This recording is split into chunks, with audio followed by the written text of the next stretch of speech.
Hold on a sec. All right, let's try that again. Good morning, everyone. It's so great to be here. Oh, Thank come on, you. Steph. We come in with this super cool intro. I know. And you fumble the microphone. It's a girl takeover this morning. We're very excited. We're celebrating a lot, really. Hannah's celebrating a Lady Panthers win from this weekend. Oh, absolutely. They're going to the Final Four for the first time in program history. All this of Friday. Congratulations. That's Thank really you. exciting. If you haven't checked out Hannah's socials, you can.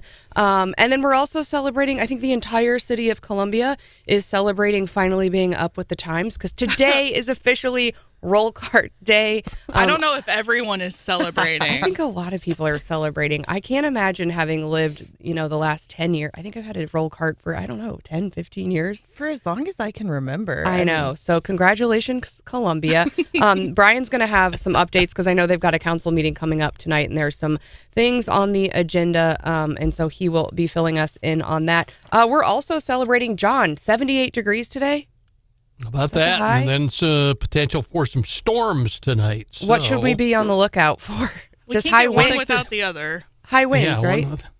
High winds, maybe some spotty thunderstorms and all. And they say it's going to hit up in the northern areas of our listening area, and then 9 to midnight or so for Columbia, Jefferson City.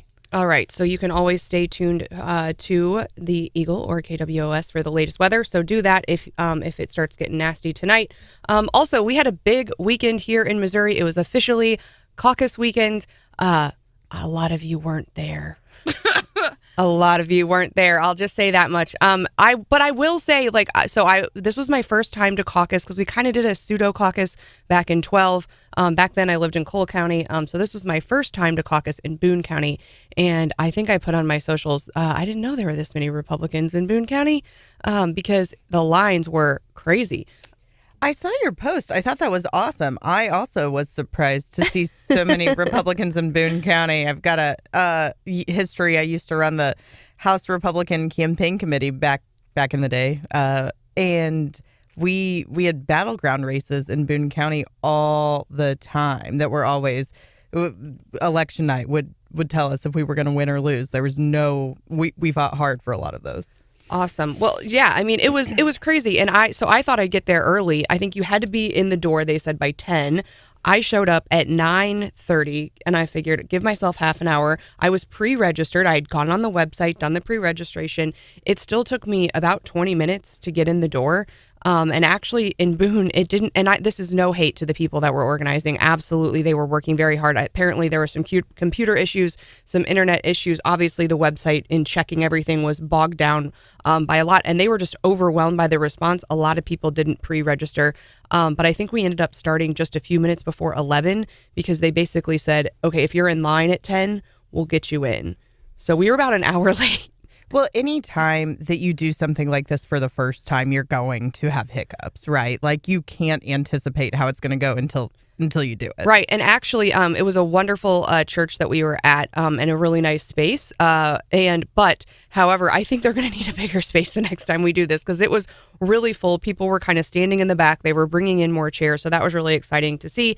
The total number once we all got counted was 263 in Boone County, which I was looking at some of the other counties, and it was like in some of the bigger counties, they didn't have much more than, 300 or 400. So I thought 263 was a good turnout. For Boone, yeah, that's impressive. And the ultimate vote was 216 Trump, 37 Nikki Haley, and one, I think, is it David Stockenberg?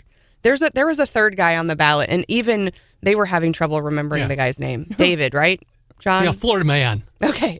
David Stuckenberg from state of Florida. Yep. Okay. Well, he did not fare so well, but apparently he had one fan in Boone County. So the a lot went on. I think in most counties it was just it wasn't contentious. It was overwhelmingly Trump. And I think Trump won every county in Missouri. No surprise there. He also had big victories in Michigan and in Idaho, but we've got 16 states coming up on Tuesday, so that's a pretty big deal.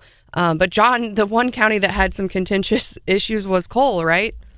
Well, I wasn't able to get to the bottom of any of that. I had some folks that were texting me, said, you need to follow up on Monday to see where we're all at. I mean, it came away with a Trump all across the state and all, 114 counties. But I had folks in Chesterfield I knew up there who were texting me yesterday because they were at Parkway West High School, rather on Saturday, and filling us in on their big crowd they had up there. So well attended in most places. Yeah, and I think, the whole point of the caucus, then what you do at the caucus is you kind of get in your groups, and then once it's clear somebody has won and basically won all of the delegates, then you elect your delegates, and most of those delegates are elected in a slate. So, in Boone County, it was kind of weird because we had to elect delegates to CD3 and to CD4 and to the state convention. And so a lot of times people come in with these like pre-proposed slates, right? And they just say, this is, banking on the fact that Trump's going to get the nomination, here's who we want to go move on to the next level. And in order to get to the national convention, you have to work your way up through the state convention or the the congressional district conventions, all of that. And so a lot of people want to go. And so my understanding with Cole County is they just had dueling slates, which I think happened. It did happen when I went in 2012 as well. And so I think so they had to vote amongst two slates. Now in Boone County, they basically just said, hey, if you want to go, come up to the front. We'll try to get your name on the list. You get to nominate a whole bunch of alternates, too, and the alternates get to go.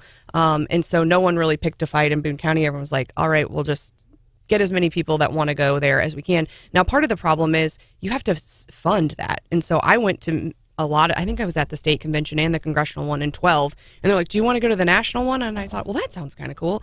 And they're like, well, you got to pay for all your travel. You got to, and it could be like, thousands of dollars. And I said, that sounds cool, but I don't have that kind of money. And I need to, I can't do that. So it isn't, you do have to be able to afford to go.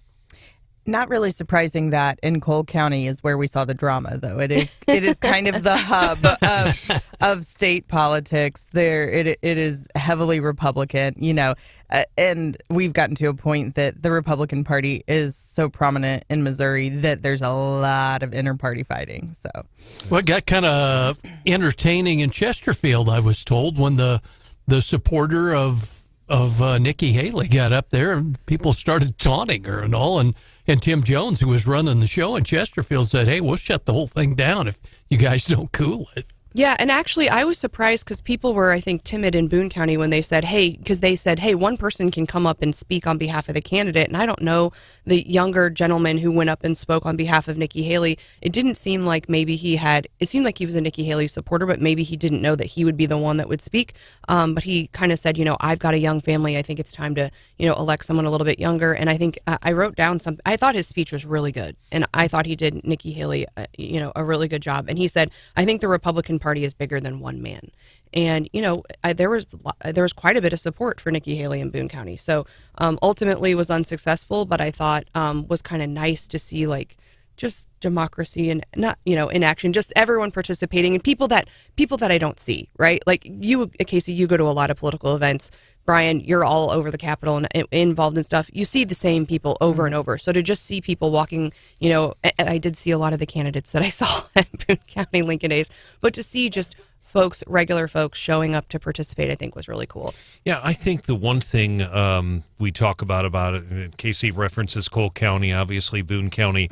Former President Trump remains very popular in rural Missouri. And I mean, if the Democrats are going to have any success, if they hope to have any success, they have got to focus on rural Missouri. And I see them focusing a lot on the certainly they're getting a lot of urban candidates. There's no question about that. Casey grew up in Bonne Terre, southeast Missouri. When I was a kid, it was entirely, a Democratic stronghold. And I drove through there last May drove through Bonne Terre on my way to Farmington. There were Trump signs everywhere. Along the highway. It was, now I don't know if they're still there, but I'm telling that they were there, and a lot. A couple Jason Smith signs, but boy, it was that to me shows that it was just you would have never seen that 30 or 40 years ago. That probably would have been Jimmy Carter signs, but it really has changed. So if rural Missouri turns out, it'll be difficult for any Democrats to win statewide, but we will see. They've got to improve their showing there. I know they've talked about it, but they've not been able to do it thus far. You wouldn't have seen those Trump signs in St. Francis County 12 years ago, even. I mean, I think so. 2012 was my first election cycle. We still had competitive general elections in all throughout the Lead Belt and in Jeffco. I think 14 was the big kind of red wave in that area. And that's a very good point because there was a time, Casey, where Jefferson County's legislative delegation, Sam Como, and I think of Ryan McKenna, I think of Bill McKenna, I think of I could go down the list. It was entirely Democrat, entirely. Jack Gannon, absolutely, and most of those guys were pro-life, by the way, I would add. And now the Jeffco delegation is entirely Republican. I like to tell my friend Ryan McKenna all the time that it's not his fault his party left him. I like that too. All right, well, we've got a big show for you today. We're going to be talking to Scott Faughn at 7:10. Now, if you didn't see his take on this commutation by the governor, we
updated its announcements and said it will announce opinions today, but will not take the bench.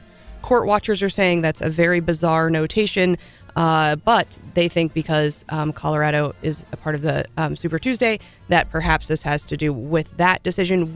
I think it's set for 10 Eastern, so we should hear something around 9. So if you want to get the latest, I'm sure Gary Nolan will have that for you after our show is over. But of course, we'll talk to you about it tomorrow. I think they're going to say Colorado is in the wrong. Look, I'm not an attorney and I'm not going to pretend to be, but I do think we are on the verge of setting a very dangerous precedent in this country. If we are going to say, you know what, I really don't like this person, I'm not going to allow them to be on the ballot in a state. That just defies democracy as a whole. And and with the leading candidate and right in the middle of an election. So I think, I think we're going, but of course, what's going to happen is if the court says Colorado is in the wrong, immediately the left is going to say, this is the most political court we've ever had. First Dobbs, now this, oh my gosh, the world is ending, and so I'm bracing for that today, Casey. Yeah, no matter which way the ruling comes down, there's going to be a lot of anger. Yes, I'm sure. Well, also, so some updates on 2024. So Nikki Haley won a primary yesterday, and John, she kind of got self-owned, right, John? Yeah, kind of, and it didn't sound like it was a real big turnout either. I don't think so. Now, Casey has been, a general fan of Nikki Haley, which we've heard on our show before for a very long time. And it was tough yesterday. So for those of you who haven't heard, she won the DC primary or caucus, and so essentially everyone's saying, of course she would win the swamp. Of course, it's only the swamp that would vote for her. Of course, it's the establishment, Rhino, Mitch McConnell, people who vote for her. My friend that we hear from on the show rather frequently, Michael Bekesha, he lives there, and I think he was actually at the caucus yesterday. So we're gonna have to see exactly what happened, but it's not a super good look for her. No, and you guys have heard me since, December talking about my love for Nikki Haley, and I do respect her immensely, but I think the ship has sailed at this point. Yeah, and even more disappointing, and I think the news that's kind of getting overshadowed by the DC stuff was yesterday on Meet the Press. Nikki Haley was asked, "Are you going to uphold your pledge that from the debate that said you would support the nominee?" And she kind of walked that back, and you kind of made a cringe face emoji there, Casey. I don't like that from her. She said, when asked, if she felt compelled to honor her commitment, she said, "No, I think I'll make what decision I want to make," and noted the RNC now is not the same RNC because of the recent leadership changes. Sure, that's it. It's not the same RNC. They did just have leadership changes, but I think that's directed completely toward Donald Trump. And look, he's spared no expense, name calling her, things like that. But I think, if you're a party loyalist, if you want what's best for the country, you get behind the nominee. You do. So I hope she walks that statement back. Of course, she's walked some other statements back already this campaign cycle. Also, we are getting more details this morning. Yesterday, they released a 1,050-page bipartisan package spending bill that includes $450 billion in spending. Of course, they need to get that passed by Friday.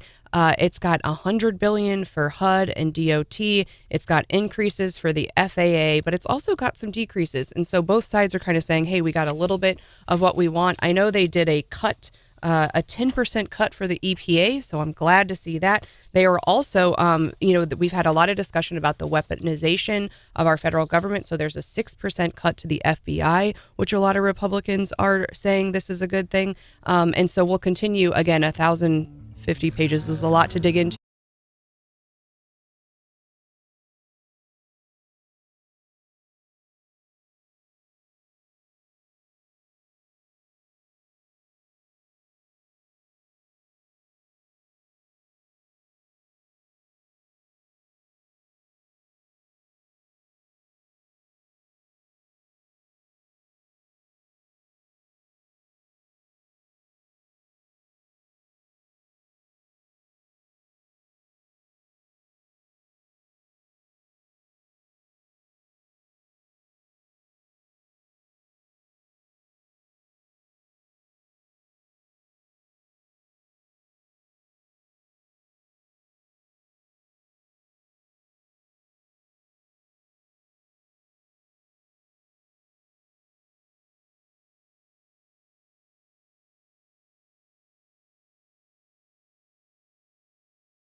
on. Come on. I do.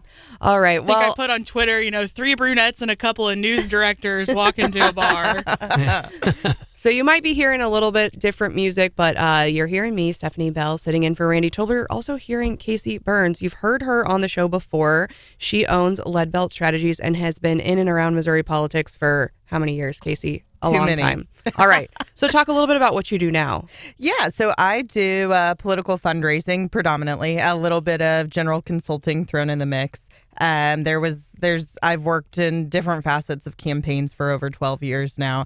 Since I was a kid. It's literally all I know. So. All right. Well, if you have questions about Missouri politics, you can always text us at 874-9390. And now, earlier this morning, we were talking about people who needed to get with the picture and people who were behind the times, namely Columbia, because today we're celebrating they finally got their roll carts, which is very exciting. But for the rest of us who've been living with roll carts for 15 years, we're thinking, what have you been up to?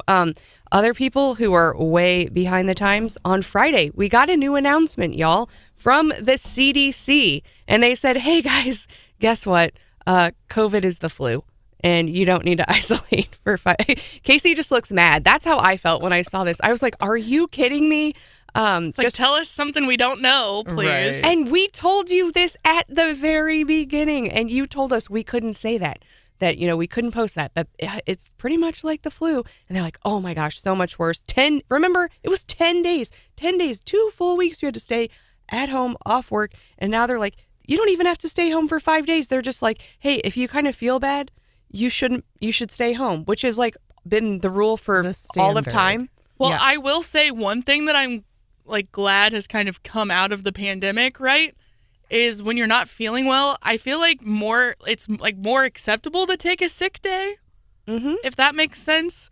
And so people are learning, hey, maybe I shouldn't share my germs with Yeah. everybody in my office. Look, I think that's right. And I think this, schools have gone back to, or at least rural schools, Blair Oaks in particular, I know their policy is now, if your kid has a fever and has to skip a day, you need to keep them home 24 hours after the fever. Okay, 24 hours, that's reasonable. Your kid's probably not feeling great 24 hours after a fever anyway. But I remember, still, 2 years ago, if a kid in the class had been exposed, then Oh, man. even if they weren't testing positive, then you had to stay home for 48 hours or something just crazy. Kids are healthy. They bounce back quick if they don't have other underlying conditions. Let's treat them like that. Thank you, CDC, for saying what we've all been preaching for years now. It's nice to see they're finally coming around, very much like Columbia. And yeah, I think it's been tough. And I think all of that time period of having to stay home or drag my kids to work because they just couldn't sit at home by themselves, I kind of have blocked it out. And it's hard to even believe we lived through that time. It seems like such a weird space. And I wish I documented more during that time period because I think I've just mentally blocked that time period out. Yeah, because in 2020, you had really little kids, right? Your youngest was 4. Yeah, not in school. Not that this is illness related, but isn't there a video of you and your husband doing a makeup tutorial? Oh, yeah. That came out of the pandemic? We entertained ourselves because you couldn't leave your house and we're always on the go. And so we were very bored. And Hannah, speaking of people taking off work, Hannah shared a TikTok or a reel with me this morning. Oh, yeah. What your generation calling into work. So we're going to... Yeah. I think someone had a hangnail. It was an ingrown nail. Ingrown nail. Okay. Yeah. So we're going to have to play that later. And Hannah usually doesn't kind of play along with me and against her own generation. But even she thought it was pretty funny. Oh, yeah. Kind of like music radio personalities. They call in sick for hangnails all the time. And then I know when I was talking about how it's more okay to take a sick day now than it used to be, Stephanie was kind of giving me the side eye because I notoriously don't take sick days when I probably should. Yeah, everyone in mid-Missouri can hear when you're sick because we're like, is your voice funky again today, Hannah? Yeah. You've had some bad swings there, but you're sounding healthy this morning, so I'm thankful. Knock on wood for right? that.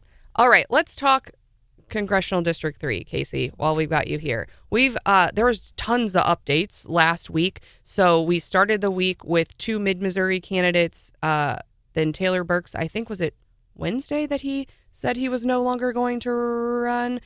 I'm getting my days. It was Thursday because it was the same day as the Boone County Lincoln days. Okay, and then there was some talk that Representative Justin Hicks was going to get in, but I don't think he's still, as of today, has filed. Yeah, I haven't checked this morning. I haven't this morning either, but I think as of office closed on Friday, he had not filed yet. But I have heard that he's got a general consulting team. So I am under the impression it is his intent to file. But yeah, for anyone who hasn't been following along, this news has been consuming my life for the last month or so. Congressman Luetkemeyer is retiring at the end of his term. That opens up the congressional district. We have a really loaded primary already. I think we've got 7 men on the ballot and one woman. I know around here I hear a lot of debate over, oh, well, we've all got to get behind the Central Missouri candidate. But I think it'll be interesting to see if Republican primary voters care more about someone's conservative record than they do geography, which is personally what I think they will come down on. Well, and I think when you look at the last congressional we had kind of here in mid-Missouri, there were some mid-Missouri-ish candidates, and then we, have Congressman Alford now. I do think, there's people out there who are saying, this is our chance mid-Missouri, and if we don't get a mid-Missouri candidate now, we're not going to have one. But again, how far away? I mean, I don't know. Well, we saw a lot of mid-Missouri candidates who were presumptively going to be in the GOP primary for CD3. We talked to Senator Travis Fitzwater early on, and he kind of stepped back from it. Former Rep Sarah Walsh stepped back from it, and now Taylor Burke's bailed out. So there are a lot more people in this race. I just pulled up the Secretary of State's website. And if you're looking for info, I know a lot of you have been texting us and saying, hey, how do I figure out who is in what race, or did this person file? The Secretary of State has a button on their homepage for filing, and you can find the unofficial candidate filing list by race. It's super helpful. So it looks like we've got one Libertarian already in, and I believe Jordan Rowden was on Gary Nolan's show last week, and we've got 2 Democrats in, and then let's see, 1, 2, 3, 4, 5, 6, 7. You were right on, Casey. Look 7 Republican candidates. I like how you say that like you're surprised. No, I mean, Casey isn't on it. I would have said like 5. So so let's talk about the fundraising. Bless you. Goodness, excuse me. So on the fundraising side, I think we talked to you the last time you were here about like what it might take. Does that many candidates in the race change your outlook for how much money it's going to take to win this race? Like I say almost every time, yes, with an asterisk.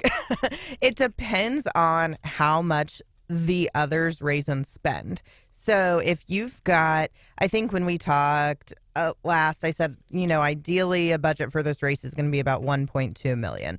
If you've got 2 candidates in the race that are working with $2 million budgets, then if you want to be competitive, you've got to up your spend, right?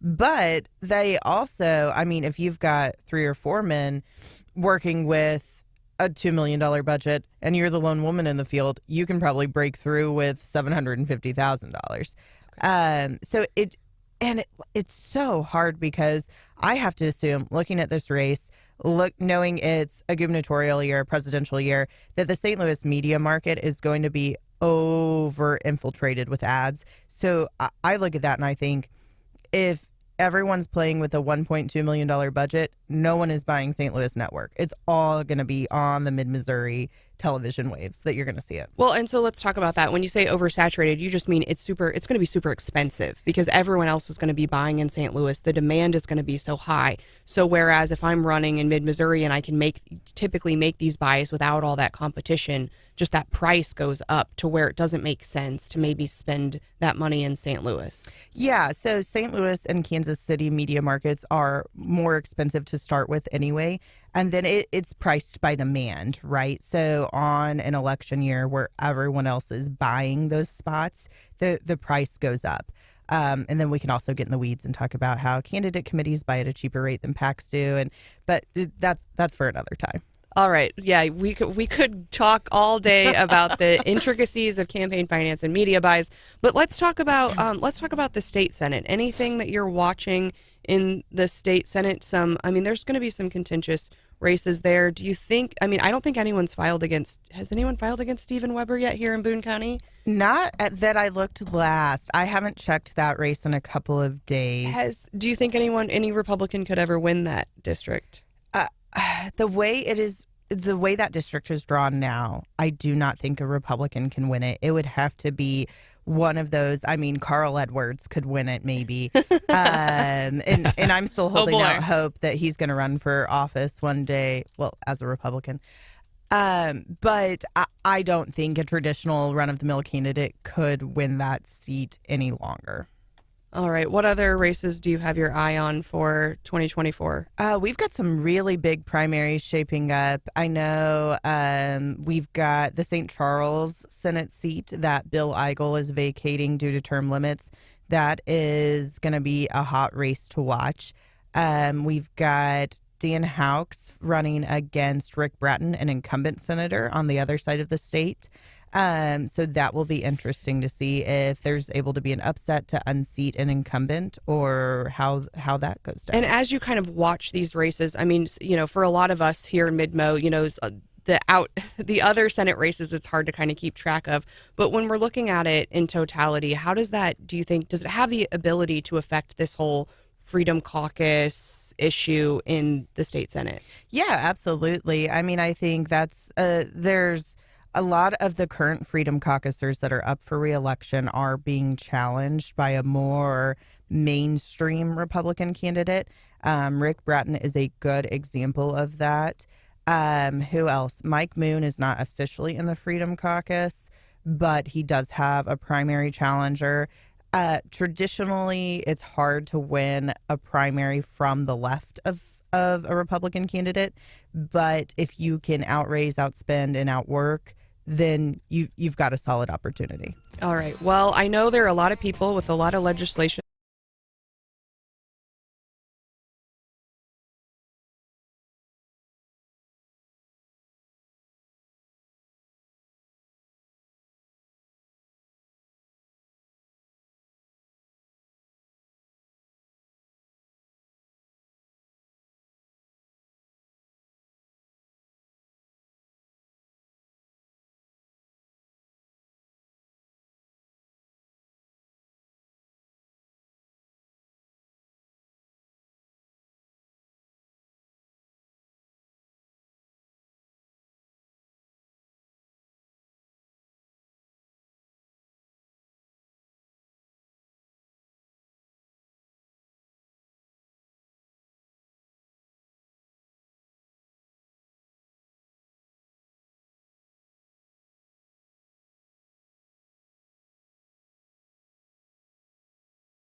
Lakefront Empire series premiere Monday, March 11th at 10 on HGTV. We're just a week away. Did anyone know this was coming? I had seen someone post about it on Facebook. That was my only knowledge of it. mean, and everyone has their teeth in this show. I feel like whenever the national folks come in and they try to portray Missouri, they try to make us look stupid or like hillbillies or whatever. And so I really like this. They're like, hey, we've got these $1 million mansions. People are spending a ton of money down here. It's wonderful. And so the show is an HGTV show. So it's not just it's not like a Real Housewives. Not like a sequel to Ozark or something, right? Which I think would be better, honestly. Well, in Ozark, the TV show wasn't even filmed in the Ozarks, right? It wasn't because we didn't have the tax credits. I think it went to Georgia, which is what Yeah. some people say. I mean, there's some... And all these towering pine trees around the lake of the Ozarks. Right. It's like, I don't think so. But this show, I mean, I think it's really I've only seen a couple of clips, but it's really it's fun because the realtors are kind of competitive, and they're and so that's what you're really seeing is these realtors trying to sell these properties and show these properties. Now, I will take I do have some issues where they're like, there's a property for everybody. You can find properties for $100,000. And I'm like, have you been to the lake recently? Well, because I mean, it's true, but also you might hear banjos in your backyard.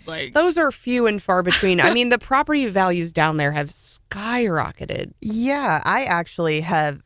I'm adamant that I'm going to buy property at the lake at some point, and so I get the Zillow alerts quite frequently. Yeah, $100,000 is maybe going to get you a studio apartment in the top floor of a condo complex, and that doesn't include the HOA fees. Right. Maybe you could be on this TV show, Casey. And this is called Lakefront Empire. So $100,000 is not getting you a lakefront empire. the No, it's Hamptons of the Midwest, as they're calling it. The house that they have Might be pictured, a trailer in Brumley, huh? Exactly. Right. The house they have pictured is probably in the $1 million range, maybe more. But I do like the positive press, and they're saying the lake was everyone's best kept secret. Now it's not, but it's kind of like COVID was really what I think made it explode when people kind of figured out, hey, these folks, they're regular folks. They're not locking down. You can still have fun. They've got good schools. Well, I'm not too sure that COVID didn't originate from Party Cove, the water.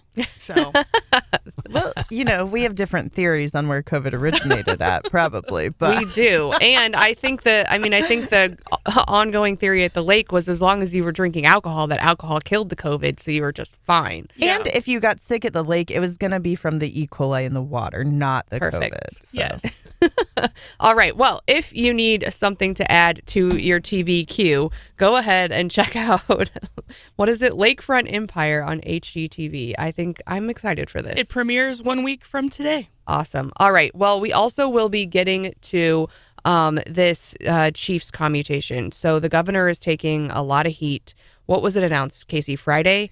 I think Friday it was announced, and I know at 7:10 Scott Faughn is going to want to hit on that a little bit too. He's got some some interesting hot takes. Now, John, do you remember covering this when he first got his sentence? Oh yeah, it was pretty bad. Drunk driving crash. He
Go get a boyfriend. I feel like you would be on this train, though, yesterday. I think I retweeted this, was people are like, well, we were learning that girls actually like manly men. And it was like a picture of Taylor Swift and Travis Kelce. And I think you're on that train, right? Come on. We've all known that. All right.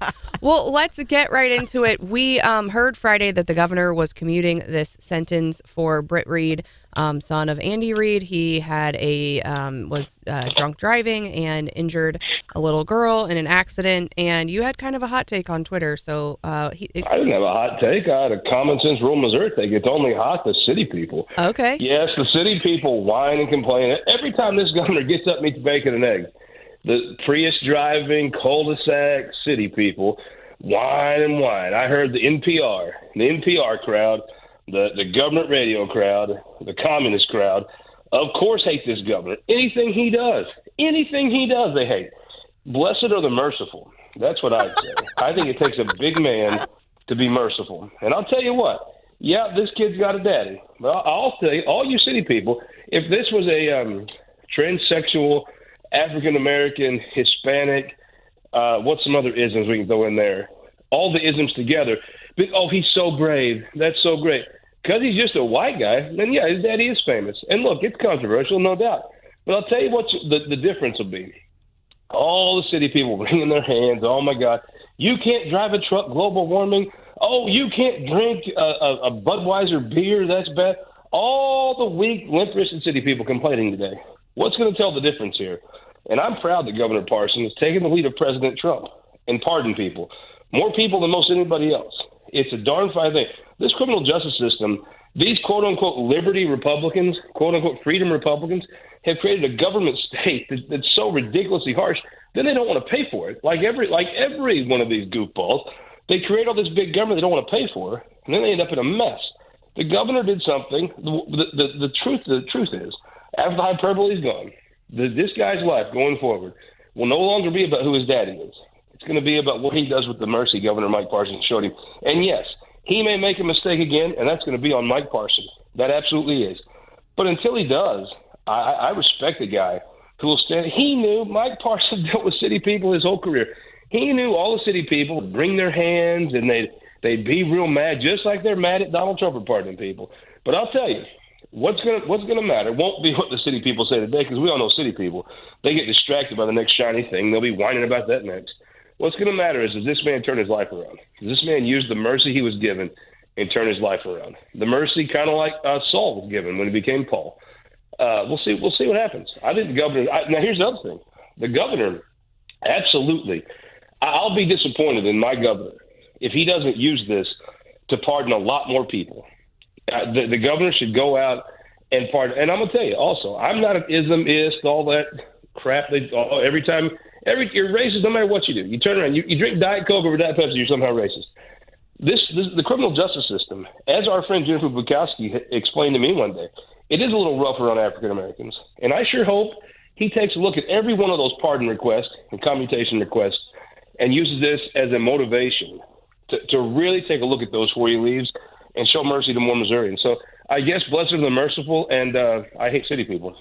Oh, blessed are the merciful. Can you tell I took Scott to church yesterday? I was going to say, it's one of those, Scott went to church yesterday. He did. Well, but you're right in the fact that, Scott, I think in the past, from both the left and the right, there's been numerous articles written about Governor Parson and how he has worked through those backlogs and how merciful he has been, and how many pardons he has issued. And I think it's basically record-setting. Like 30-some, isn't it, Scott?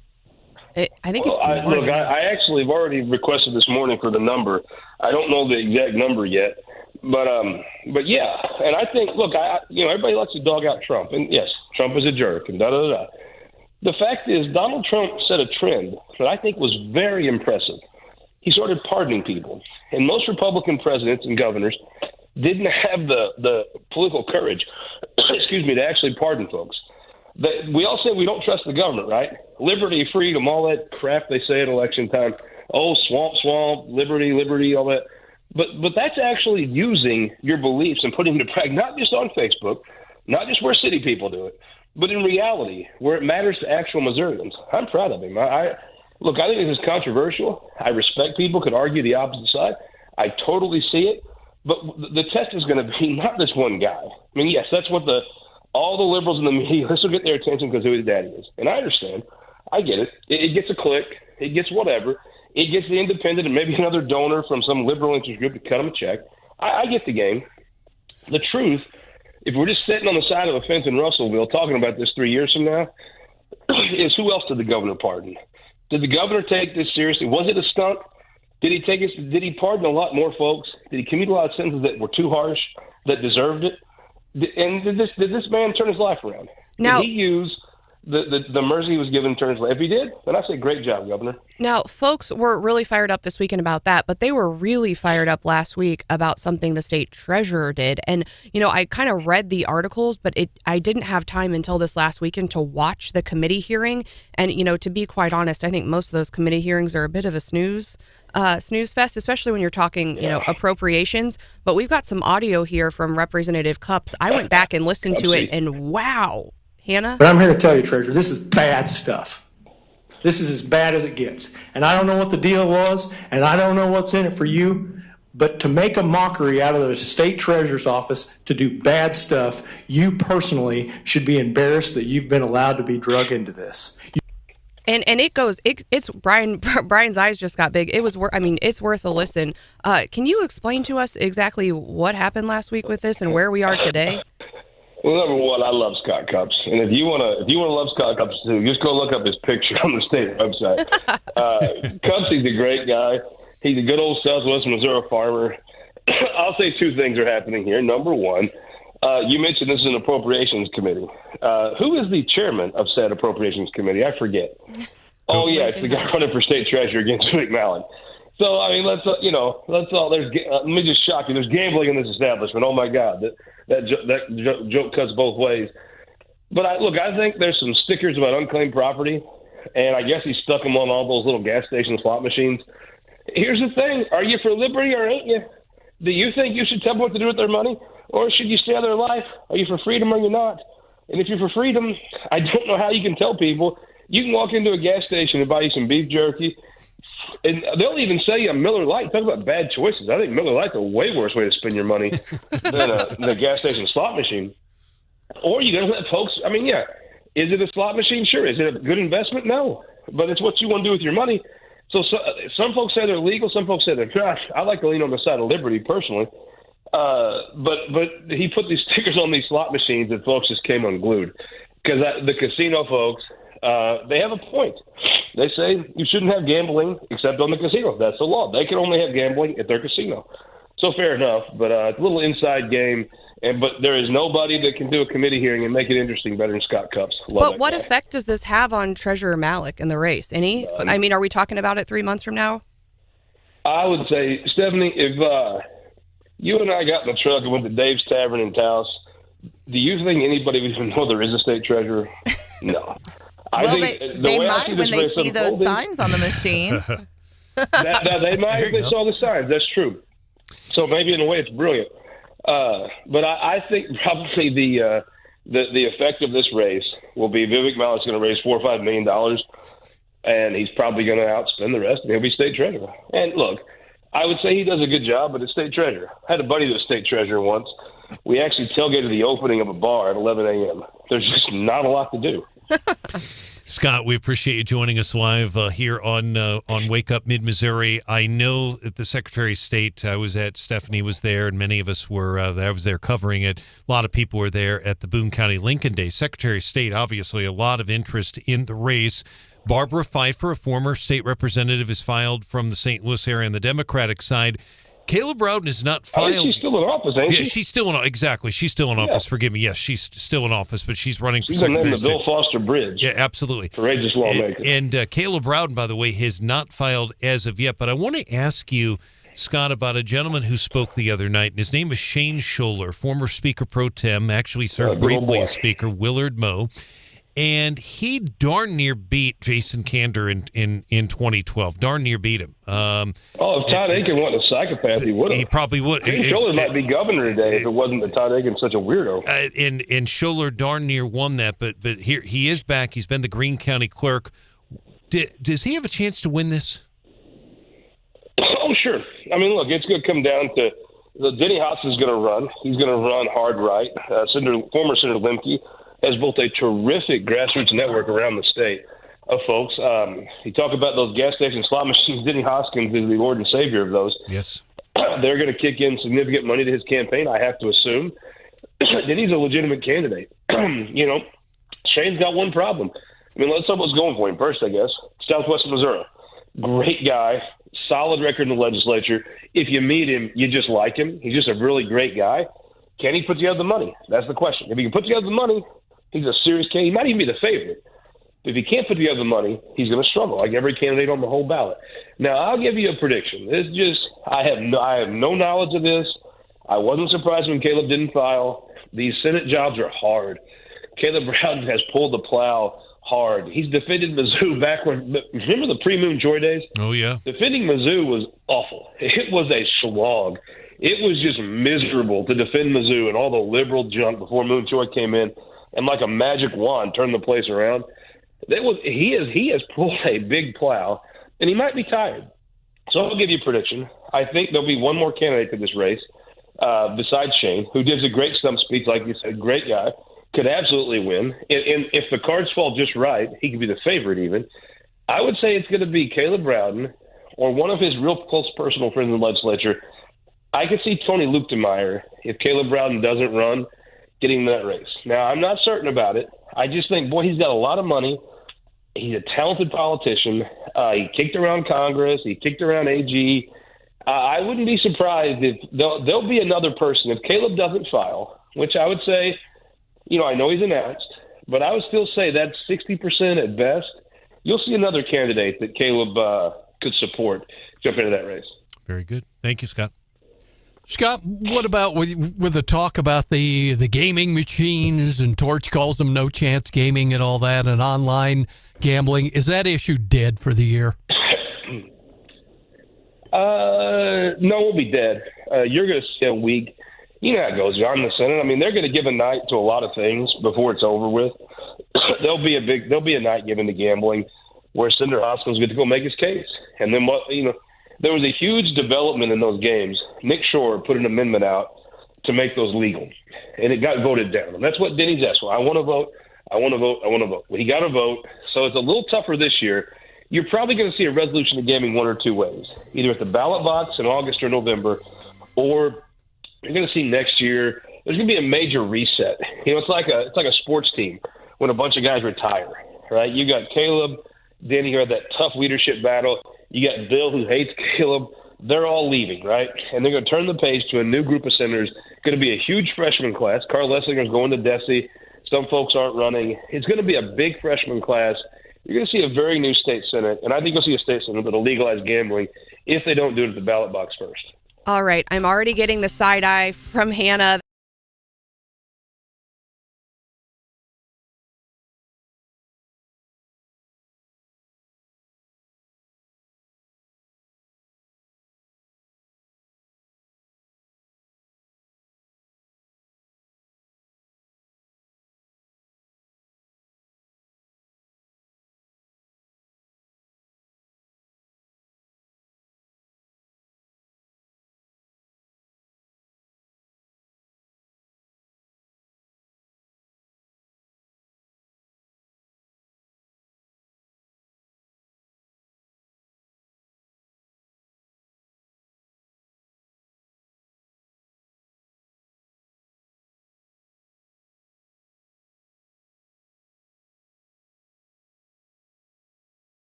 Sorry. Womp womp. Which Randall will be back tomorrow. And of course, Randall is the beloved Randy Tobler. He's just out today. Back tomorrow. Yep. There was some news about Stephanie, your boy, Cody Schrader. He was looking good at the combine. Yeah, he was. Of course, Cody Schrader is a Truman State alum. Well, not alum, I guess. But he did go there. We yes. claim him. Yes, Mizzou running back declared for the draft this year for the NFL. And the NFL Combine has been going on over the last several days. And he ran a pretty good 40-yard dash time. He had a 4.6, which is, kind of the top level of the good times for running backs in the NFL.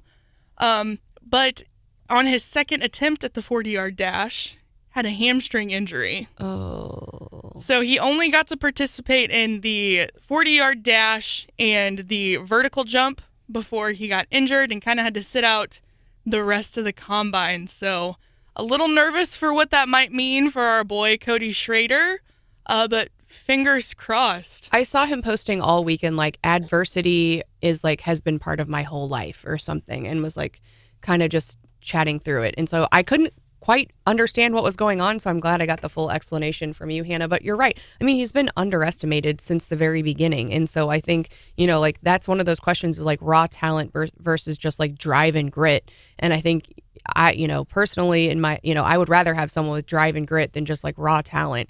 And I think he's more than shown his true colors this last season. Yeah, and for anyone who's forgotten, he started out at a Division II school, Truman State, and bumped up to Division I, which doesn't happen a ton. And he saw great success over this last football season. So fingers crossed for Cody Schrader. Hope he gets back feeling better soon. All right, coming up next, we have Meg.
in Columbia say that roll carts are more important to them than, they said this several times, Trump versus Biden. It's that personal to them.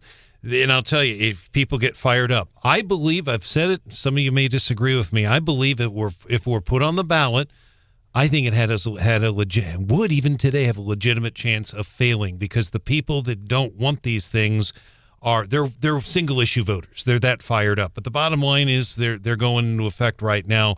We're hearing people grumbling. Some of you like them, some of you don't. We haven't even started it yet, folks. It's just starting today.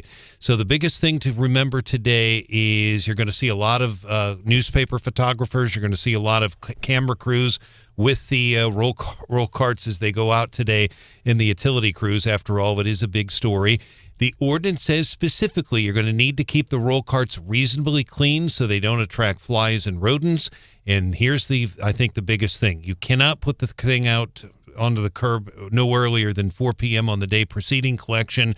And on the day that your trash is picked up, you have to have it up by 10 p.m. So it is something that has been discussed. It's been voted on, and very emotional issue for some people. And it's going to be windy tonight, so as an experienced roll cart user, if your roll cart's empty, it will blow. So Yes. maybe take it in early. We've also been joined by Mayor Ron Fitzwater here, and you all have waste issues as well, but not roll carts. You've had those for a while. You're having some yard waste issues. So talk to us about the latest on yard waste.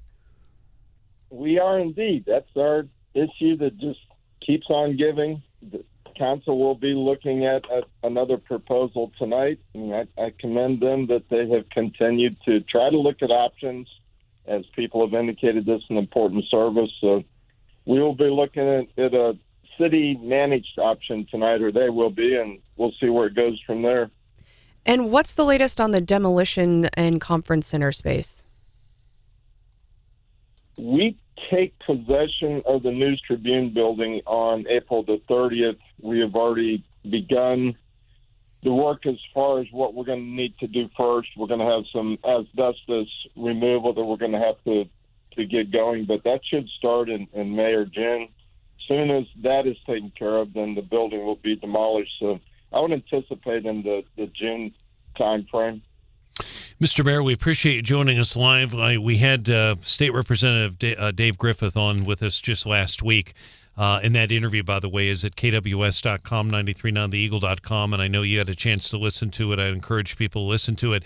At the very end of the interview, he said something, and we ran out of time, but it really perked my interest. He said he's working on trying to get funding, and he didn't go into a lot of detail. He said this at the very end, as Stephanie was playing the bumper music, trying to get funding for the tri-level in the state budget to fix that. And I looked up my previous story. MoDOT says 86,000 vehicles come through that tri-level a day. 86,000 vehicles a day come through the tri-level, 3 highways converging on the same area. So two-part question. A, do you know what the representatives are referring to about this effort to get state funding for the tri-level? And B, are you optimistic?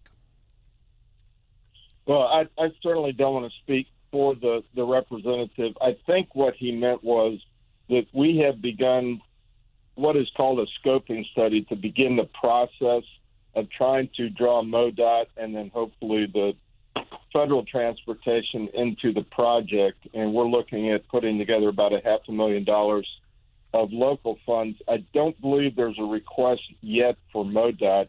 I think what the representative was trying to say is if we can get this scoping study moved forward, then I think our goal is then for MoDOT to take the project, move it to the next step. I mean, we are already on what's called an unfunded needs list. Sure.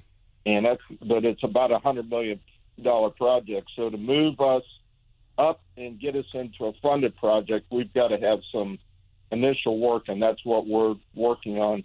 I will compliment you. I had a chance to talk to Congressman Graves last week at an event, and he said, Ryan Hauswirth keeps this issue in front of me every time I talk to him. So I appreciate your assistance, but I'm guessing that's going to be a federally funded project if we can get it to the point where MoDOT buys in. So it'd be federal dollars going through MoDOT. Yeah, and I appreciate yes, I ask Congressman Graves about it every time I see him because it is a big issue. I appreciate the kind words, and you are absolutely correct. I just add this, Mr. Mayor. You're 100% correct. It's not just to rebuild the tri-level would be $40 million, but I confirmed with MoDOT they'd have to rebuild the Rex Whitten Expressway an additional $53 million. They have to do them both, so that adds up to $93 million, 93 to 100 million ballpark is what we'd be looking at. So thank you, Mr. Mayor. Ron, yeah, you're correct. It's a multi-project. Exactly. Ron, when Dave Griffith was on with us the other day, we talked to him he brought up the whole angle of the continuing challenge of parking in downtown Jefferson City. And we know, obviously, the whole project with the hotel and the parking center addresses some of that. But that's still an ongoing situation. And Griff brought up talking about potential for asking the state for $10 million to address that parking issue. Yes, last year when I took over as mayor was late April. I got ushered into the Senate Appropriations Chair's office with some discussions on a request. The problem was we did not have anything on paper, anything to show them. We knew that we had been hit as a city. There was a bill filed in both the House and Senate to rearrange how we monitor parking. Obviously, the bills were not going to go anywhere, but it got our attention. And I made the commitment that we were looking at parking in the downtown area.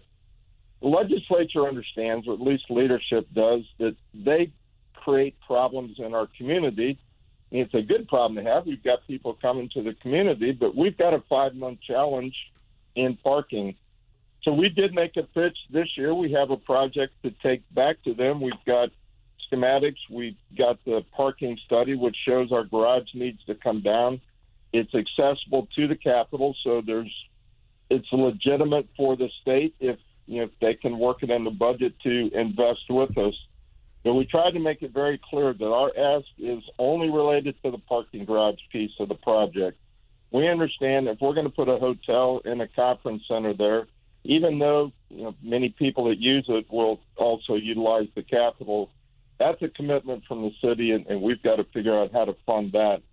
But the parking, we can make a case that state government does put a challenge on our parking, and we just ask if they would like to invest in trying to help us solve that issue.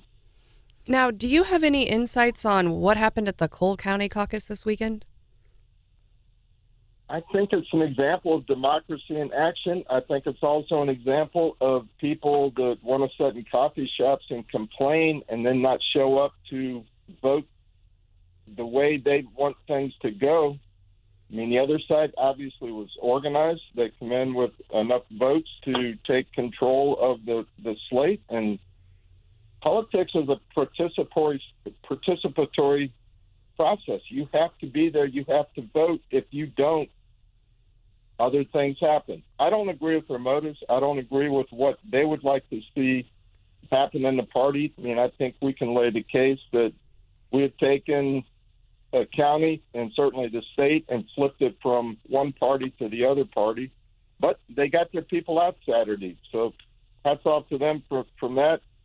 People that aren't happy with the way it went need to, instead of sitting in the coffee shop and complain, need to come out and help us and vote and support. And that's the only way you change things, but you have to be there. So back up just a little bit. So there were two competing slates. One slate came in, and then there was another slate that was kind of formed right there at the caucus. Is that correct? Yeah, there were some legislative leaders that come in and formed the slate. Again, the system was set up to allow that to happen. And I tried to tell people from the podium, we're only operating on what we were given. They did it within the rules that we were given. So, again, hats off to them. I mean, they took the process, they got their people there, and they pushed their slate through. My challenge to them is I hope they show up at the next meeting on April 6th, the congressional convention, and also at the state meeting, because Cole County needs to make sure that we're represented at those meetings. Mr. Mayor, my impression of this was there was initially a more mainstream Republican slate, and then some folks who are maybe on the further right of the spectrum came in and formed their own slate. Are you of the impression, as well as I am, that maybe more establishment folks did not come out and get involved in the caucus process? They absolutely did not come out. I mean, they assumed everything was going to go all right. I know it's busy times, people have things going, but I rearranged my schedule to be there. Others rearranged their schedule. A lot of us worked very hard to make sure that everything was smooth. I mean, we had 88 pre-registered individuals. We ended up with 240 people there, so about 150 showed up that had not registered. Again, that's not a problem. We were ready for it. But, yeah, the people that have done the work, that have helped build the party, when I got involved, it was almost a solid Democratic county. We have the entire courthouse, legislative leadership, and certainly statewide. I mean, we're only one of 114 counties, but the people that were there that planned the initiative, that got everything going, have built the party. Now you can say maybe we don't have the right kind of Republicans. I don't know. I don't know how you define what the right kind of Republicans there are. They vote the right way. They moved this party forward. The other side felt different. Again, they got their people there, so kudos to them. You have to come out and vote. You can't just sit in the coffee shop and complain. You have to participate. And if you're not going to participate, you can't complain that the other side took something over. They got their votes there, and they did what they were supposed to do based on their philosophy. I don't agree with it, but we got outvoted. Ron, where do you come down? Would you prefer to keep the caucus system going or go back to the presidential preference primary in Missouri?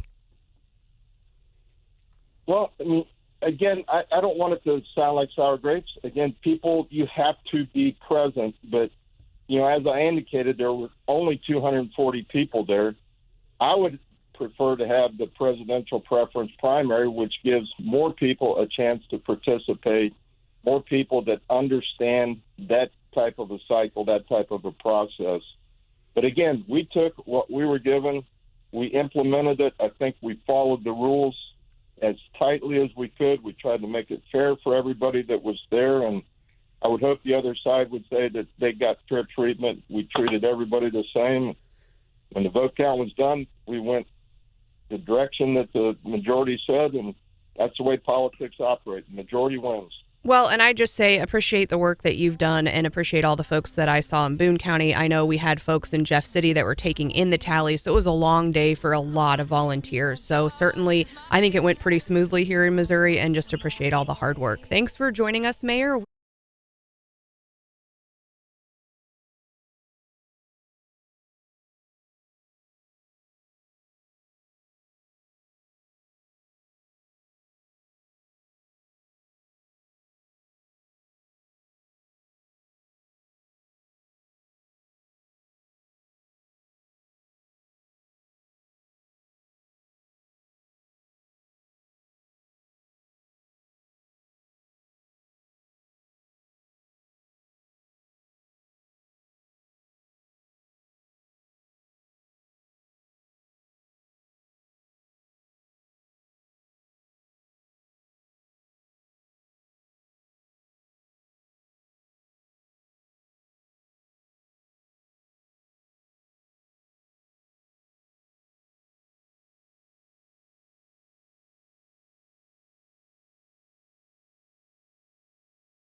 The shock felt when you dive into a pool full of cold water.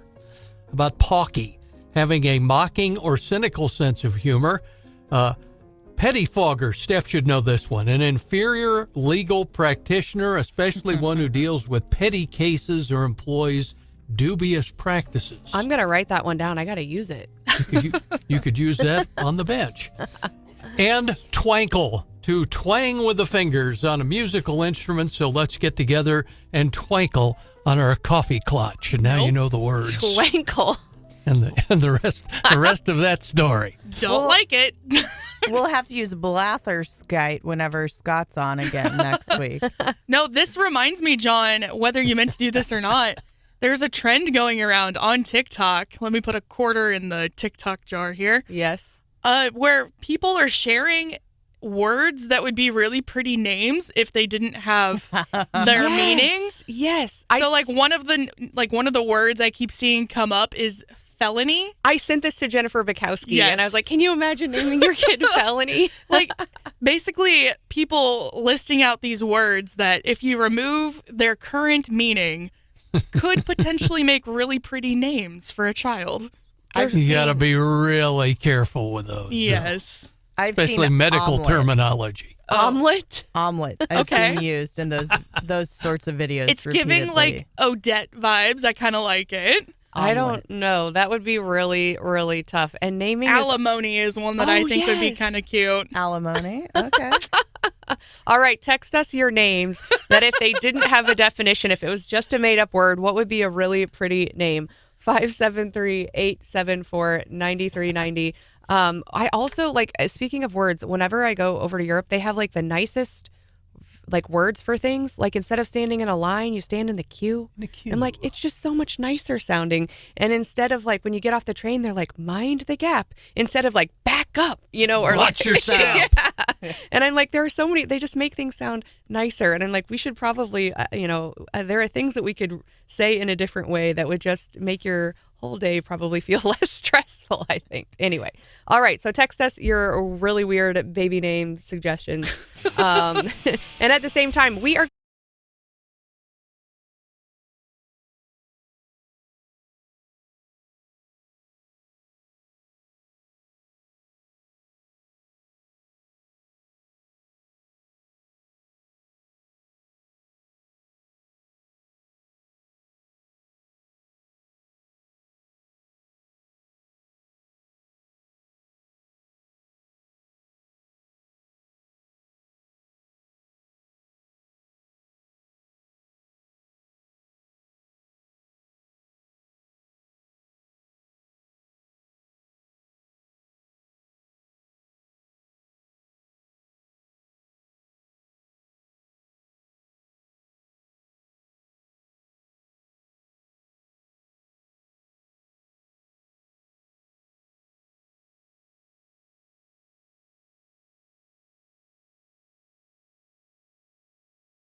of the state capitol getting fired up for this weekend's caucuses, and Trump came away big winner in Missouri this weekend. So That was cringy. unexpected. I didn't like it. Well, they were trying to chant in unison. There's a lot of them. It's kind of hard.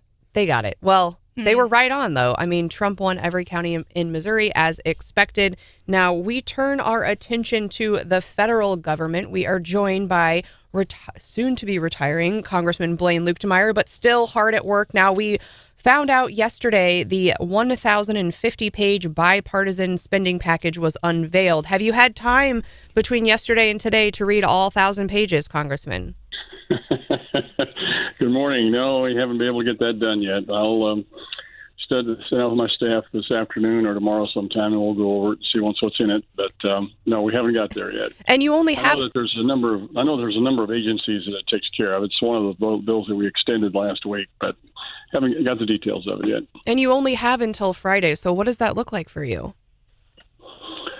Well, what you do is you divide the bill up into parts. Now, I have a number of staff people who oversee different areas or the legislative parts of it. And so the one of them will take, like, for instance, the agricultural part of it. Another one do the energy and water. Another one do the transportation. And they'll go through it, and they'll take a look at it, and we'll sit down and go over it with each one of them and see what's in there. And we'll make a decision from there. But, we have to, on a bill like that, you have to break it down, and we have enough staff to do that. And you work with the existing staff from the Appropriations Committee to make sure you know what's in there. So, yeah, it's a process, but we'll get it done. Congressman, talk to us. Super Tuesday, literally right around the corner. I know you're watching it closely. What do you think's going to be there when the smoke clears? Well, I mean, it appears that everything's going to be as in former years. I think, Trump seems to be rolling along very well. The American people on the Republican side of the ticket anyway like him, support him. Nikki Haley's made a spirited run at him, but it's going to fall short apparently. And Biden seems to have the other side locked up for what reason, I have no idea, but doesn't seem that his inabilities to communicate in an effective manner seem to be bothering his people and his party. But it looks like it's going to be a rematch at this point. I have a hard time believing that Biden will be the nominee, but we'll see. So far, the primaries have been won by those two gentlemen pretty handily. So we'll see how it works out. Now, with Biden set to give the State of the Union address later this week, any expectations, or do you expect any surprises for Thursday? Well, no. Normally what that is he sets the stage there for the budget process. He puts his priorities out there. He'll set some limits or some caps on where he wants to go with some of the funding. He'll perhaps initiate some new programs or existing programs he wants to prioritize.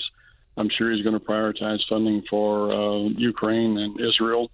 I hope he prioritizes some for Taiwan as well. He's not going to do anything with the border. He's going to play lip service to it like he has in the past. So I think, you can pretty well guess what's going to be there and what's not going to be there and what he'll say and what he'll act on. So what he says and acts on will be two different things. Congressman, we appreciate you joining us live. Of course, you were first elected to the U.S. House in 2008 in the old 9th Congressional District, the old Northeast Missouri District that took in Columbia and Moberly, and I had a chance to cover you there when I worked in Moberly. And, of course, this is the new 3rd District. As you're getting ready to retire, you got basically almost a year left as you get ready to retire. Looking back, and I know you've still got almost a year to go, what would you say your biggest accomplishment is? Maybe something you're most proud of, and also biggest disappointment, something you really wanted to get done, you couldn't get across the finish line. What would that be? Well, normally you'd think of some sort of a legislative accomplishment, and we've had some nice accomplishments. We had a bill that reformed HUD for the first time in 25 years, and it was a bill that passed unanimously. It had 62 different provisions in it, and it passed unanimously in the House and unanimously in the Senate. That's the first time that happened in Congress in over 20-some years. So, I mean, that was a huge issue that we were able to work on, bipartisan, got everything across the finish line all in one piece. It was a tremendous accomplishment, and for that I was given some acknowledgments of Legislator of the Year. But there's some other accomplishments that we had. Some of the things that probably our disappointment. We're still working on Operation Choke Point legislation, which stops regulators from intimidating banks and cutting off financial services to entire industries of businesses. Also had a little bill that dealt with guidance to try and make it permanent in law that it's not enforceable. And some of our own Freedom Caucus folks killed the bill at the last minute on the floor in the House for stupid reasons. Not even, they didn't care about the bill, they just want to make a point. And so as a result of that, it's been very difficult to get across the finish line. But, I always tell people, I say, the legislative side of it is just part of it. It's the constituent side that really where you can make a difference in people's lives. And those are things, Brian, that nobody's going to know about except myself and the individual or group that we worked with. And we've had a lot of successes with constituent service where we've been able to help people have access to the government. We have, get some of their issues resolved, find ways to help honor them or get them some things that they really, were unable to get done. And so those are the things that when you, at the end of the day, you get to look yourself in the mirror and say, yeah, I made a difference today. That's the stuff that really is impactful to me. But again, nobody's going to know about it, and that's fine. But I know that we've made a difference in a lot of lives, and I think that's what the job's all about. Congressman Luetkemeyer, can you remind the listeners, since we're on that subject, how many offices you've got within the district, how many staff people you have, and what are some issues that they might face every day that they could reach out to your office for help with?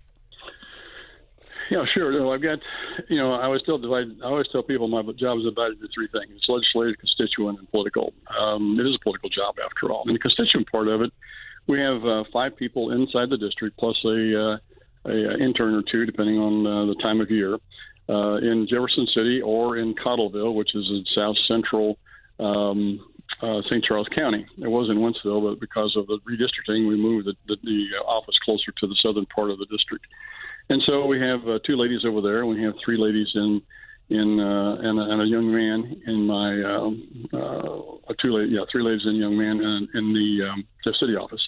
And so, they will work on different kinds of issues with regards to, last week we were in Potosi, Missouri, and their 911 service down there is in deep trouble because of some problems that the board made some bad decisions, and now they're almost fiscally broke, and they need to find some ways to be able to fund their 911 system. So we're working with them, trying to find some grants and things like that.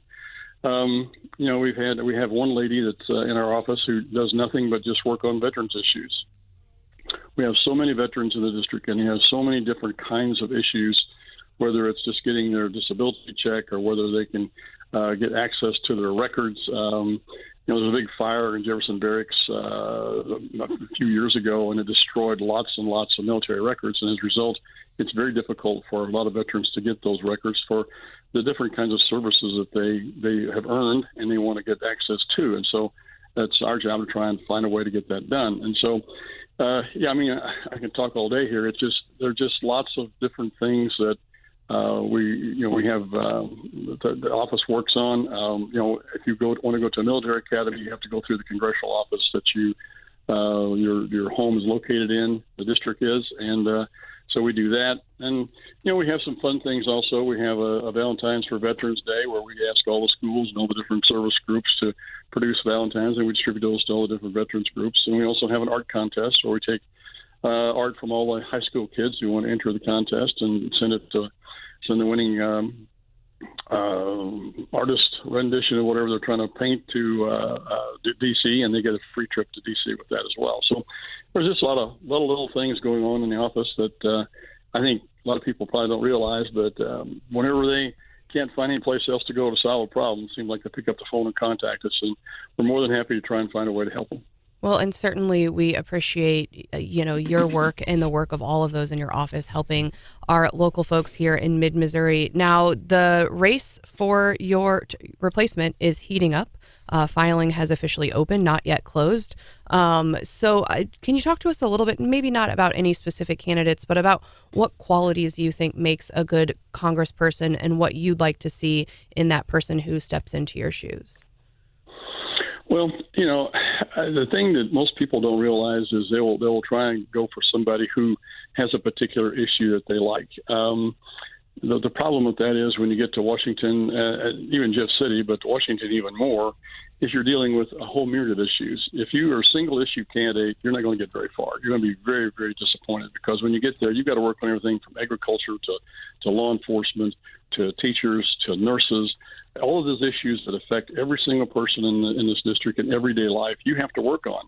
And you have staff to help you do all that. But at the same time, if you expect to be able to work on that issue alone, you're going to be very disappointed because that's not what your job is about. Your job is about to help all the people of your district have access to their government. You're their liaison. And I sometimes don't think that people understand, some candidates in particular, understand that they're a liaison between them and the individuals that they're representing and their government. And they want to press their point of view on the people. They want to press their point of view on the government. And now you're representing all the other people in the district. And so it's a little disconcerting sometimes to see that people lose focus on what the real job is. But it's there's such a myriad of issues that you have to be aware of and work on, and have staff that's capable and competent to be able to understand them and give you good, sound advice and judgment on how you should be working on these issues. That it's it takes. I've got 8 people in D.C. and 5 or 6 out here, and we have anywhere from 2 to 4 interns at any one time. So that's just on the legislative side and constituent side. That doesn't talk about the political side yet. So we have an excess of 20 people that we work to try and address all of the issues that individuals have, and we can be helpful with. And sometimes you just can't help people. I mean, there's an issue that because of rules or regulations, or it's not maybe within the jurisdiction of the federal government, maybe it's a state issue, we can't help them on. But we're honest with them and tell them, hey, look, this is where you need to go. We try and give them a plan of action to try and help them be able to help themselves. So it's an all-encompassing job. I hope that we find some good people. I know there's a couple of them that I've got my eye on. I think will be very good. I think that some of them got some experience and some of them don't, and we'll see how they come out of the pack here. All right. Well, big shoes to fill, certainly. And I liked that you said honesty. That's something I always look for in a candidate, and appreciate how you have been honest with your constituents over the years. So thanks for joining us, and we will continue to talk with you as you continue to serve out the remainder of your term. Always a pleasure. Take care, guys.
S&P posted gains in 16 out of 18 weeks for the first time since April 1971. So we've seen some of those record closes, but if you're also looking over a longer span, pretty good news coming out of the S&P. NASDAQ closed up 1.14. The Dow closed up 0.2%. And the drivers of all of these gains include leading the list, technology, then energy, real estate, and health sectors. We've got all the futures, though, this morning are in the red.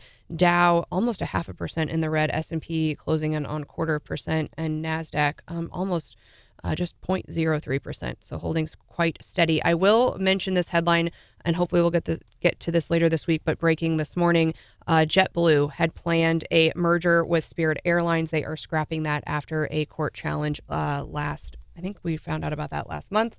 All right, so they are scrapping that merger, but I saw this article this weekend and I thought, thank goodness, maybe I will finally be able to bring the joy to my kids' birthday parties that they have always wanted, because I haven't bought a helium balloon in, I don't know, a long time, since I first bought one for my first kid.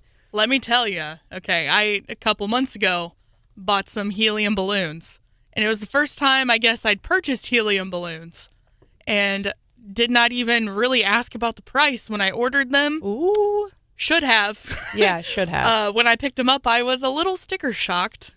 It was rough. Yeah, I think you used to be able to get like an inflated helium balloon for like $0.25, and now you're pushing like $1 or more per balloon. So if you want to have like a big fancy party with balloons, talk about inflation. This is shocking me. I don't have little kids. I haven't bought balloons in forever. In high school, we used to, as a cheerleader, we used to get them before big games and like decorate the gym. And I don't remember what they cost us then, but we were high school kids paying it out of our own pocket. They must have been very, very inexpensive. Yes, if we were filling a balloon or filling a gym with helium balloons. Well, and that's an so let's get to the actual breaking news here. Helium has been discovered in Minnesota. And of course we've had, it's been in the news that we've had this helium shortage. But Pulsar Helium, a Canadian-based company, was digging at 22,000 feet at a drill site and found concentrations of up to 12.4% helium. And that's really important because apparently concentrations above 0.3% are considered economically viable. So 12.4 is huge. If we look at, but beyond your balloons, if you're wondering what do we need all this helium for, beyond the balloons, helium can also take a liquid form that can be used as a coolant for superconducting magnets needed to operate MRI machines. Oh. I didn't know that. And then in the manufacturing of semiconductors, which we've been hearing a lot about recently. So hopefully not all of the helium is going toward MRI machines, although it probably should be. And we can save just a little bit for kids' party balloons. But I think about, when you get these different, huge swings in prices and huge swings in supply and demand, how it shapes the market. And so when we were kids, Casey, you're talking about, you did them at games. You also saw those like inflatable balloon arches, and you actually had to tie them to a string and then weight them down because all of the things on the balloon arch were all helium based. And now you see these balloon backdrops, but none of them have. There's a whole new industry of balloon backdrops that I think were helium prices heavier different. than air. Yeah, seriously, it's totally changed. If you need a balloon arch, don't call me, okay? But I've attempted several. They're terrible. But also, if you were in the balloon industry, talk about a pivot from having, from just being able to blow them up and inflate them with helium to have to come up with a completely new product. And I think they've done a marvelous job at it. They really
Oh, I need to call into work.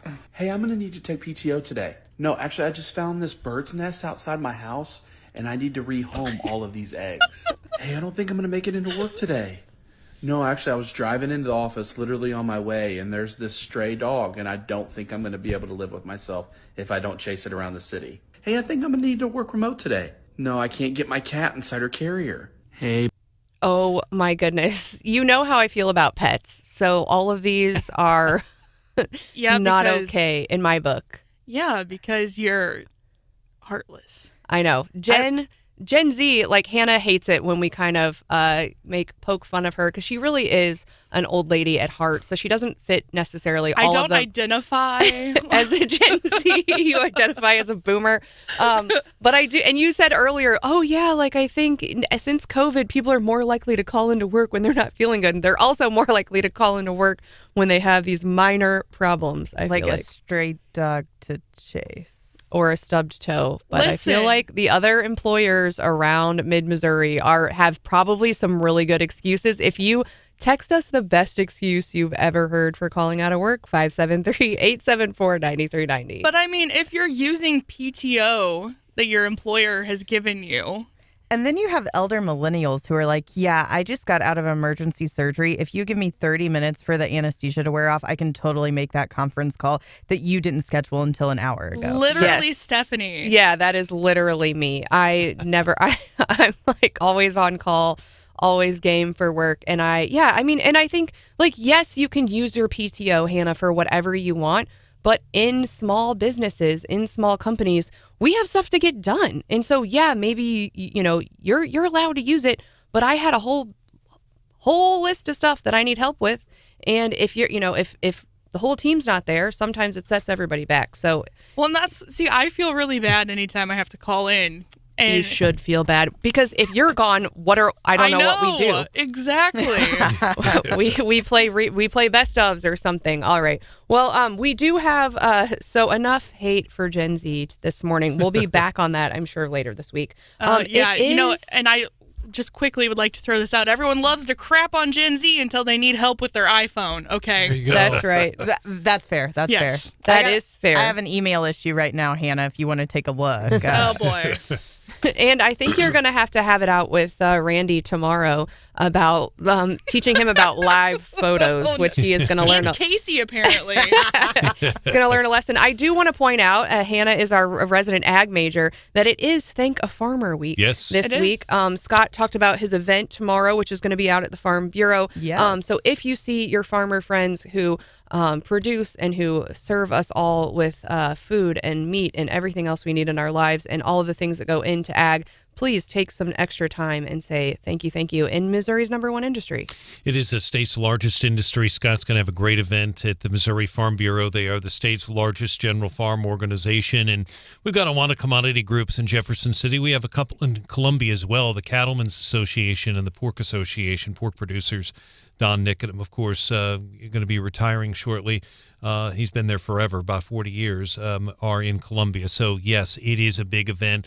And Hannah's got an agriculture degree. It's a huge issue, and no question about it. And I still do, even today, quite a bit of reporting on agriculture as well. I do want to point out something, Stephanie. You referenced when you were talking to Congressman Luetkemeyer, excuse me, and I don't know if he was talking about, forgive me, I don't know if he was talking about candidates in the 3rd district or maybe other candidates, but he was talking about people that run and maybe they're just focused on one issue.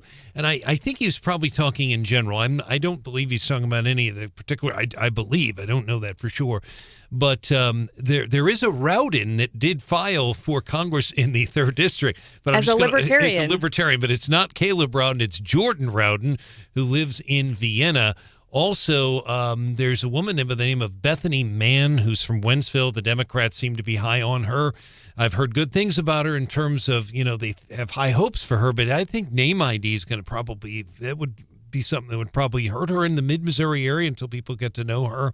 Also, Arnie Dienoff, who listens to our show, he has filed for Congress in the 3rd as well, and he'd been considering some other races. So Arnie is in the race in the 3rd district, but if just to let people know, if you think Rowden is running for Congress, it's not Caleb, it is Jordan Rowden, who is from Vienna, because I saw some posts saying Rowden running. Well, it's not the Rowden we all think of. And we do want to give you a quick preview. We've got a lot going on this week. Saturday, we will be out at the Como Man Show. Hannah, can you give us some more details? We'll be there all day, basically, saying hi to folks. Yeah, it's going to be a brand new to us location, Boone County Fairgrounds.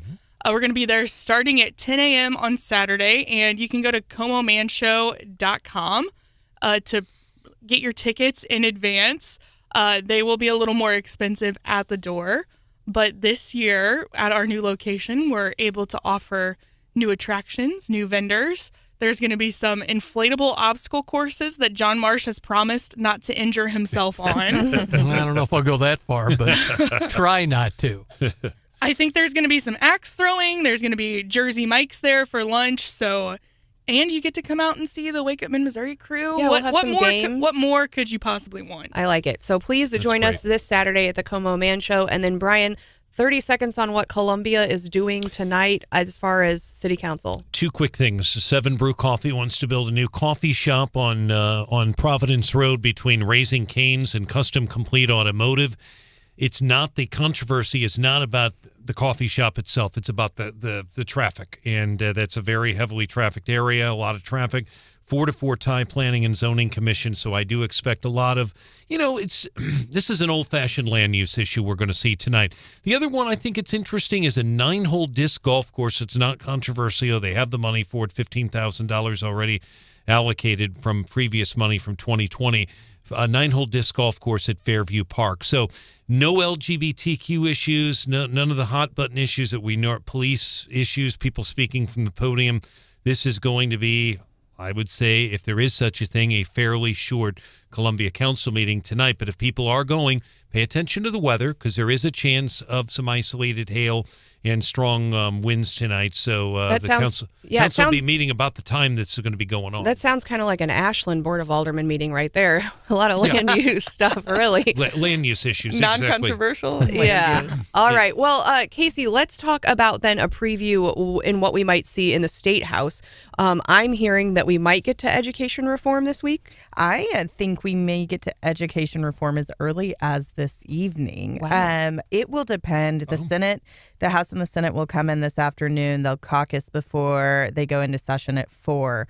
It is my understanding there are 3 different potential education reform bills that the Senate could move. We have Senator Andrew Koenig, who has one of those bills, Senator Curtis Trent from Springfield, who has one of those bills, and Senator Carla Esslinger, who will be leaving at the end of session and going to run DESE, also has an education reform bill.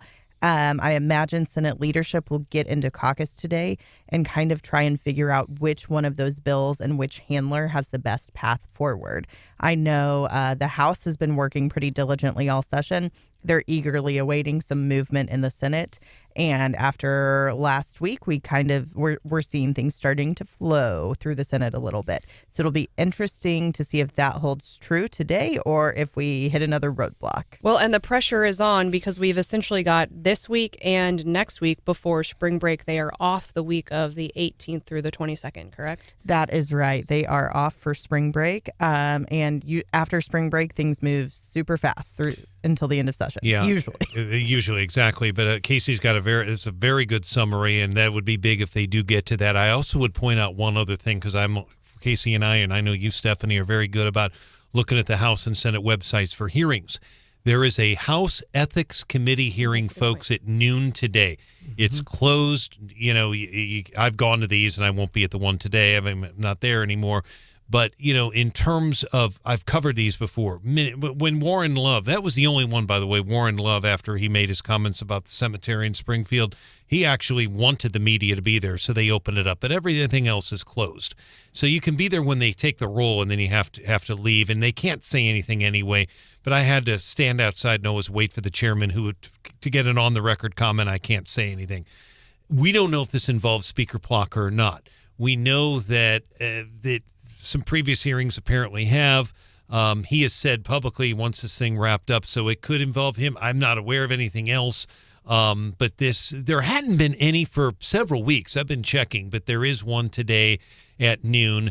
And David Tyson Smith, who's a Democrat, is on that committee, and he has made it very clear they can't talk about it until whoever it involves, whether it's Plock or someone else, once a report is written. And sometimes if it's just one meeting, the case is really dismissed. There is no report, but we'll see. But that would be something that we'll keep an eye on. Yeah, and the smart money has said that Plocker will still be there when May comes around. That's pretty much the kind of given thought. We'll see if that holds true. And he has filed in the race for lieutenant governor as well. So, Casey, I'm really hopeful that they make some progress on education reform. It seems like every year, especially when we're in the interim, we hear from Republicans, this is my number one issue, this is my number one issue, this is my number one issue. And then we're here at, 2 weeks before spring break, and I'm thinking, if that was our number one issue, what happened, folks?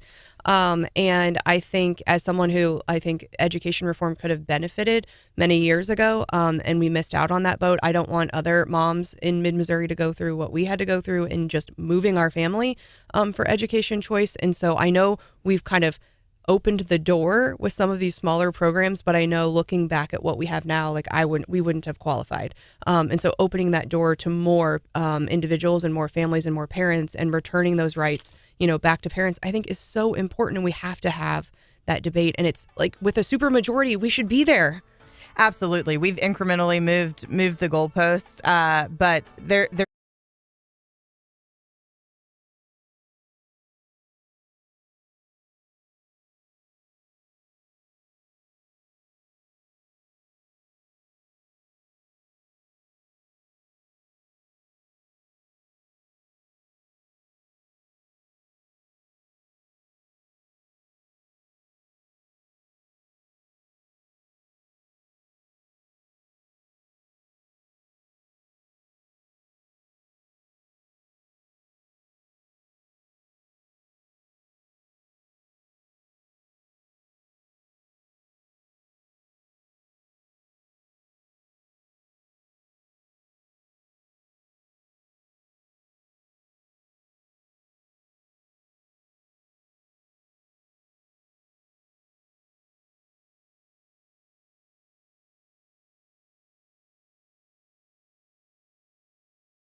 Missouri. Thank you guys so much for having me. It's always a pleasure. All right. But we have to get into, we played a little bit of Taylor, but there's new Taylor news out this morning, right, Hannah? There is. As of a half hour ago, she has announced on her social media that the full version of the Eras Tour is going to be available on Disney Plus on March 14th. Oh. So we already knew that Disney Plus bought the rights to it's basically, as I understand it, the entire Eras Tour concert that you can watch in your living room. Longer than what you could see in the movie theaters, I believe. There's extra songs, right? Yes. And I think Disney acquired that for like $75 million or something like that. That's going to be available March 14th, and I will be watching it. Good for you. And we have a new album coming out, The Tortured Poets Society. And that's coming out soon, right? March 21st? Oh, man. 18th? I can't remember. And then I saw speculation that not only will there be this Eras tour where it's just like the concert, but there's also maybe a documentary being filmed. That would be cool. I would be more interested in watching that as opposed to just the concert. Yeah, because you're a nerd. I love a good documentary. It's like my fave. I'd be so here for the documentary. I saw the concert live, so I feel like it wouldn't do justice to watch it on TV. And what her preparedness is like on a daily basis and then leading up to the tour. I think there's been so much speculation about, how she worked out, what she eats, what's her sleep schedule like. It's just a grueling schedule. And I think it's going to be fascinating if they actually do a documentary and tell us these secrets because, she's a robot. I just thought of something. Would the documentary potentially show the beginnings of Taylor and Travis? I just thought of that. Maybe. That would be amazing. Before I get corrected in the text line, Tortured Poets Department comes out April 19th. I was a month off. Oh, that's a nice birthday gift to myself. There we go. I like it. Well, there's also Jason Kelce news. He is having a press conference today to officially announce his decision on whether he's going to be retiring. Allegedly. Which this is kind of womp womp because last year he announced that he would be staying another season, but there was a keg of beer involved. Right. No kegs involved in this announcement, which kind of has the internet going, oh, man. Like, it finally is time for him to hang it up, it seems. That is sad. Well, I know. He's got this crazy podcast career. He's like kind of internet famous, viral for all of his Vegas shenanigans. His wife is beautiful. She was like at Paris Fashion Week, I think. And so, he's got a lot going on if he decides to hang it up, right? And I will be very surprised if the Kelce family does not join the Eagles staff in some capacity, whether that be through their charitable work or something. They mean too much to Philly to just let them retire and go away. I love Jason and his wife's story. If you've never heard about how he proposed, you should Google it and go watch the video. Or how they met. And they had a reality show or whatever, right? Where you can watch some of this or a documentary. What was it? Oh, yeah, there was a documentary that followed him. I believe it was the season where the Eagles ended up playing the Chiefs in the Super Bowl and sort of the whole season leading up to that point. That's sweet. I've seen the podcast clips. He does a podcast. Talks about it. There's a lot of good stuff. It will be sad, I think, today if he announces he's officially hanging it up. But we will have that on the heels of an announcement from our U.S. Supreme Court here shortly. Which one are we more excited for, though, really? Come on, Hannah. But no, this could, it's speculated that the SCOTUS decision is about Colorado kicking Trump off the ballot. Of course, tomorrow is Super Tuesday, so we have, is it 16 states that are voting tomorrow? It's a lot. I think we probably already know the outcome, but I was really interested to hear Congressman Luetkemeyer say that he's kind of surprised that Joe Biden, or he kind of said it in a strange way, but that Biden will be the nominee, and there's still a lot of other people out there who are speculating maybe it wouldn't be Biden as the nominee. And so we will see. I don't think there'll be any surprises tomorrow, Casey. We know what's coming. No,